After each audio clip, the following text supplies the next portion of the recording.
Good morning, students. Welcome to the class.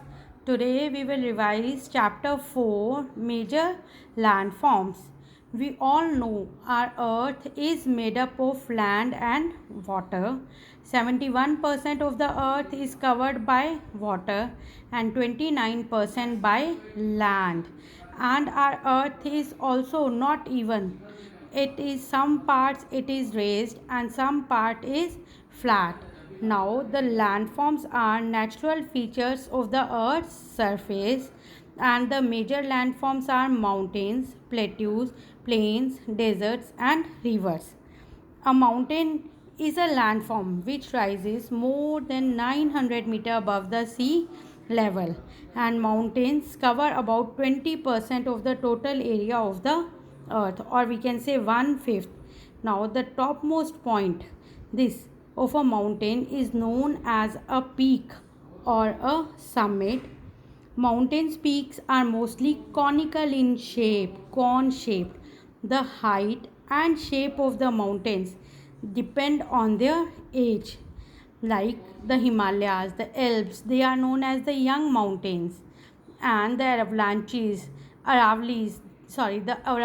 the Appalachians, they are the old mountains. Now, several mountains they join together and form a mountain range or a chain or a range. Now, next is what is the importance of mountains? First point, mountains act as a barrier against cold and hot winds. It protects us from the cold winds that blows in winter, and moreover from the hot winds also. Rivers originating from mountains provide water for irrigation. Irrigation means to water the crops, to provide water to them. The slopes of mountains have rich pasture lands. Animals can graze there, and they are a valuable forest. And some mountains they are also rich in minerals. Now next is a plateau. It is also known as a tableland. It is a highland with a flat top. Look at this. This is a plateau. It has steep sides and a flat top. Now the Deccan Plateau in India is an example, and the the Tibetan Plateau is the highest and largest in the world, and it is surrounded by the mountain ranges. Now we will learn about its importance. Plateaus have grasslands on which cattle and sheep are reared. Some plateaus are rich in mineral deposits.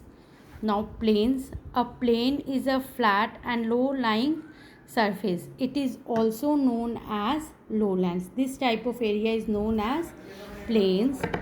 Plains have fertile soil which is suitable for agriculture. Most ancient civilizations came up on the banks of the rivers on the plains, and many big cities and towns are located in the plains. Why?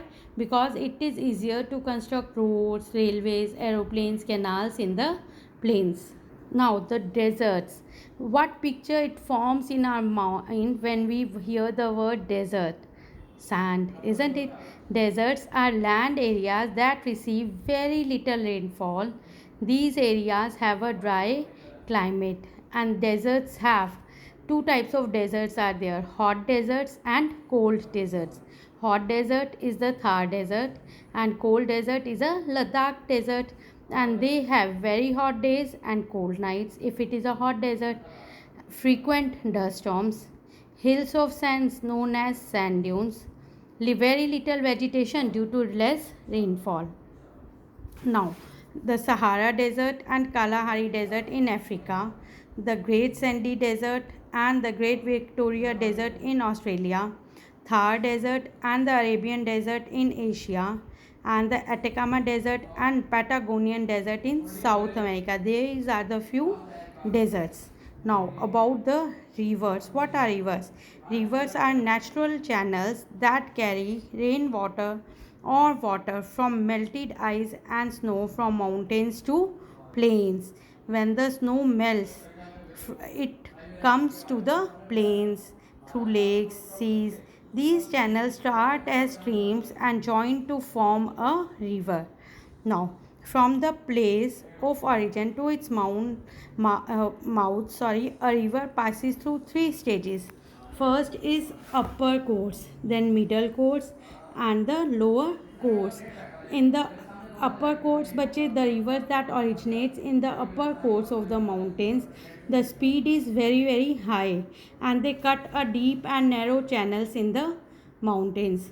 Some features are canyons, waterfall, rapids. These all I have explained earlier.